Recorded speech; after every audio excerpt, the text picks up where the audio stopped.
Good morning, Junior K. It's Mrs. Kaleo. Happy Earth Day. Hope everybody has a chance to get outside today. It looks like it's going to be gorgeous. So I want to start off by talking about what kids can do to help the earth. We talked about a few things yesterday, but we'll go over them again and add some more. Practice recycling. As you know, you can recycle paper, cans, and plastics, but you can also recycle old clothes, toys, and books. You can give them to someone you know, or you can donate them. Conserve your resources. Don't let the water run while you're brushing your teeth, and always make sure you turn off the lights when you leave a room.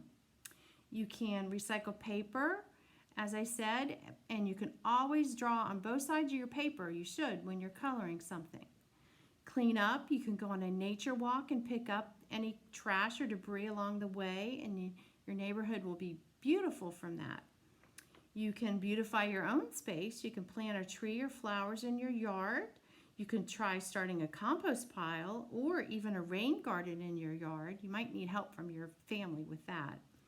And make a plan with your family. Find out what's important to them to help beautify the earth, and everybody get together and do something great for our planet.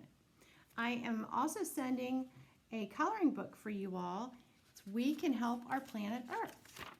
I'll just go over this real quick. We can pick up trash or garbage. We can turn off the lights. We can turn off the water. We can plant flowers and trees. We can learn how to recycle things. We can donate our toys and our books. We can clean up after our pets. And we can show and tell others how much we love our planet Earth. On the last page, it says, what are you going to do to help the planet? And I'm going to plant more flowers because I love, love, love flowers. So, also, I'm sending Earth Day Making Words. You're going to take the words planet, earth, and see how many words you can come up with out of all of those letters. And I did the top two for you, plane and ear. So you're going to see how many words you can find or make up with all of the letters from the words planet, earth. I have a coloring page for you, and I have two separate scavenger hunts for you to do outside. You're going to look around for these different things, and you're going to mark off those squares or the boxes when you find them. And then we're going to circle everything on this page that is good for the earth.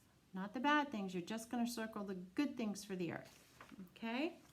Now I want to read you the story, The Lorax by Dr. Seuss. Okay, it kind of talks about our planet. So, at the far end of town where the grickle grass grows and the wind smells slow and sour when it blows, and no birds ever sing expecting old crows, and the street of the lifted Lorax. And deep in the grickle grass, some people say, if you look deep enough, you can still see today where the Lorax once stood just as long as it could before somebody lifted the Lorax away. What was the Lorax, and why was it there? And why was it lifted and taken somewhere? From the far end of town where the grickle grass grows. The old Onceler still lives here. Ask him. He knows. Let's find out. You won't see the Onceler, don't knock at his door. He stays in his lurkum on top of his store. He lurks in his lurkum cold under the roof, where he makes his own clothes out of muffered moof. On special dank midnights in August, he peeks out of the shutters, and sometimes he speaks and tells how the Lorax was lifted away. He'll tell you, perhaps, if you're willing to pay. On the end of a rope, he lets down a tin pail, and you have to toss in 15 cents and a nail, and the shell of a great-great-great-grandfather snail. Then he pulls up the pail, makes a most careful count to see if you've paid him the proper amount. Then he hides what you paid him away in his snoove, his secret strange hole in his grooviless glove.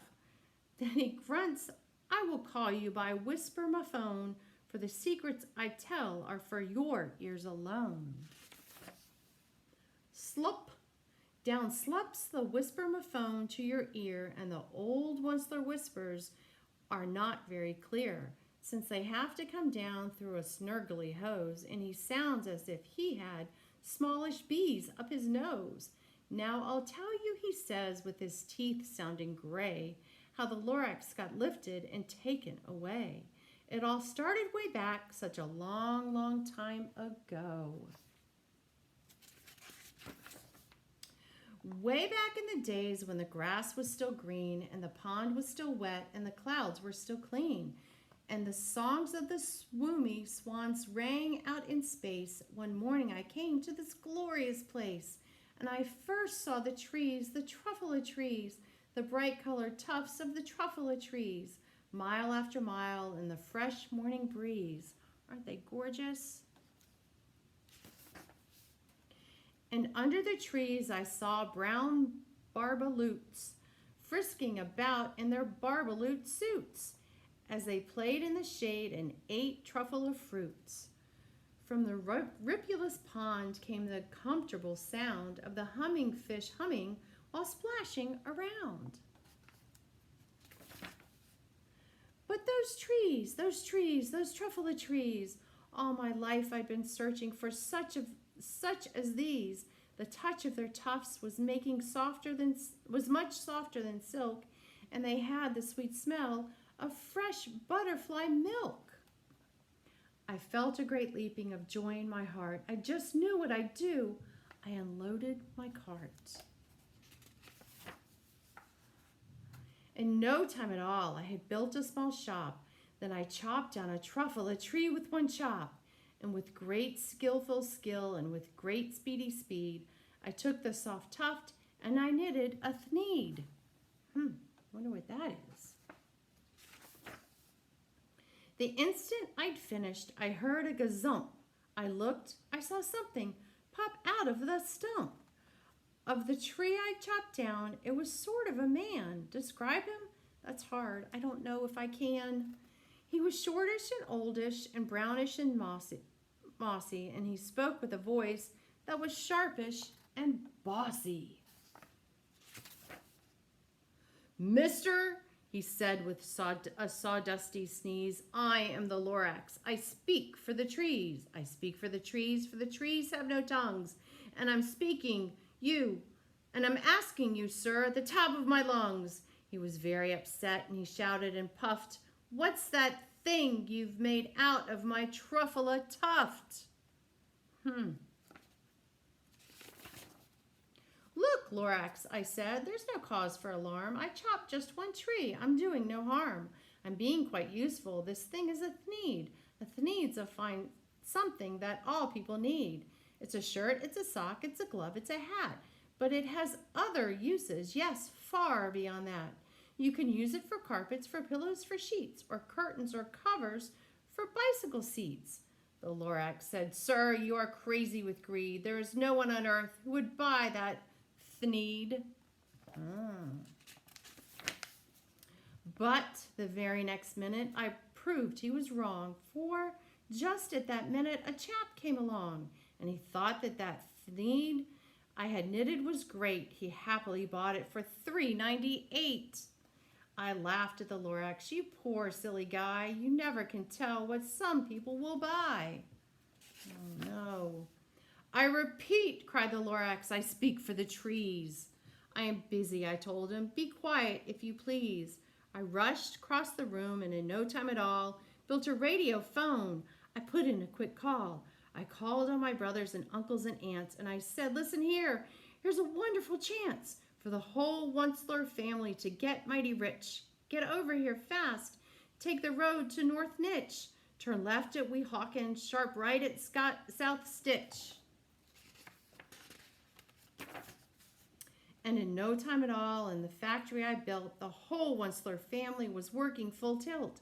We were all knitting thneeds, just as busy as bees, to the sound of the chopping of truffula trees. Those poor truffula trees. Then, oh baby, oh, my business did grow. Now chopping one tree at a time was too slow. So I quickly invented my super axe hacker, which whacked off 4 truffula trees at one smacker. We were making thneeds 4 times as fast as before, and that thorax, he didn't show up anymore. But the next week he knocked at my new office door. It's a bigger office. He snapped, "I'm the Lorax who speaks for the trees, which you seem to be chopping as fast as you please. But I am also in charge of the brown barbaloos, who played in the shade in their barbaloo suits, and happily lived eating truffula fruits.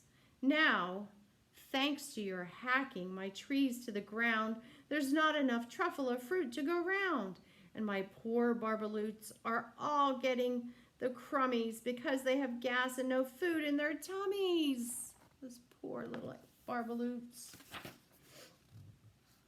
"They loved living here, but I can't let them stay. They'll have to find food, and I hope that they may.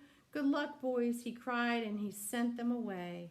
I, the Onceler, felt sad, and as I watched them all go, but business is business, and business must grow, regardless of crummies and tummies, you know. I meant him no harm, I most truly did not, but I had to grow bigger, so bigger I got. I biggered my factory, I biggered my roads, I biggered my wagons, I biggered the loads of the thneeds I shipped out. I was shipping them forth to the south, to the east, to the west, to the north. I went right on biggering, selling more thneeds, and I biggered my money, which everyone needs. Then again he came back. I was fixing some pipes when the old nuisance Lorax came back with more gripes. "I am the Lorax," he coughed and he whiffed. He sneezed and he snuffled. He snargled and sniffed. "Onceler," he cried, a crofulous croak. "Onceler, you're making such smogulous smoke. My poor swami swans, why they can't sing a note. No one can sing who has smog in his throat." "And so," said the Lorax, "please pardon my cough. They cannot live here, so I'm sending them off. Where will they go? I don't hopefully know. They may have to fly for a month or a year to escape from the smog you've smogged up around here." "What's more," snapped the Lorax as dander was up, "let me say a few words about Gluppity-Glup. Your machinery chugs on day and night without stop, making Gluppity-Glup, also Schloppity-Schlop. And what do you do with this leftover goo? I'll show you, you dirty Onceler man, you." Oh no. "You're glumping the pond where the humming fish hummed. No more can they hum, for their gills are all gummed. So I'm sending them off. Oh, their future is dreary. Their walk on their fins and get woefully weary in search of some water that isn't so smeary." And then I got mad. I got terribly mad. I yelled at the Lorax, "Now listen here, Dad. All you do is yap, yap, and say bad, bad, bad, bad. Well, I have my rights, sir, and I'm telling you, I intend to go on doing just what I do. And for your information, you Lorax, I'm biggering and biggering and biggering and biggering, turning more truffula trees into thneeds, which everyone needs." And at that very moment, we heard a loud whack. From outside in the fields came a sickening smack of an axe on a tree. Then we heard the tree fall, the very last truffula tree of them all. It's the very last one. No more trees, no more thneeds, no more work to be done. So in no time, my uncles and aunts, every one, all waved me goodbye. They jumped into my cars and drove away under the smoky, smuggered stars. Now all that was left neath the bad-smelling sky was my big empty factory, the Lorax, and I.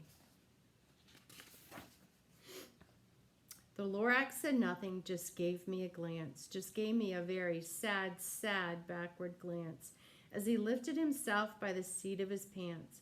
And I'll never forget the grim look on his face when he hoisted himself and took leave of this place through a hole in the smog without leaving a trace.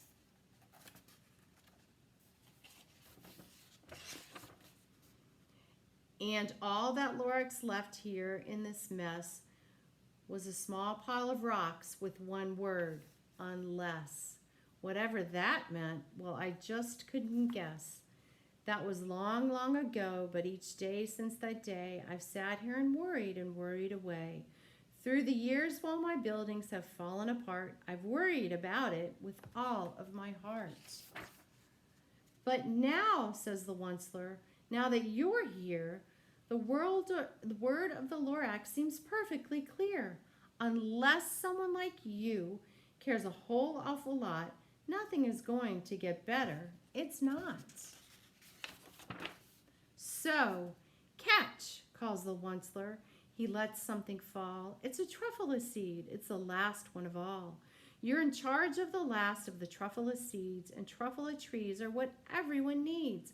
Plant a new truffula, treat it with care, give it clean water, and feed it fresh air. Grow a forest protected from axes that hack. Then the Lorax and all of his friends may come back. Isn't that a nice story? The end. It's called The Lorax. So, as I said, I hope everybody gets to get outside and enjoy Earth Day. It's going to be gorgeous. Have a wonderful day, and I'll see you tomorrow. Bye-bye.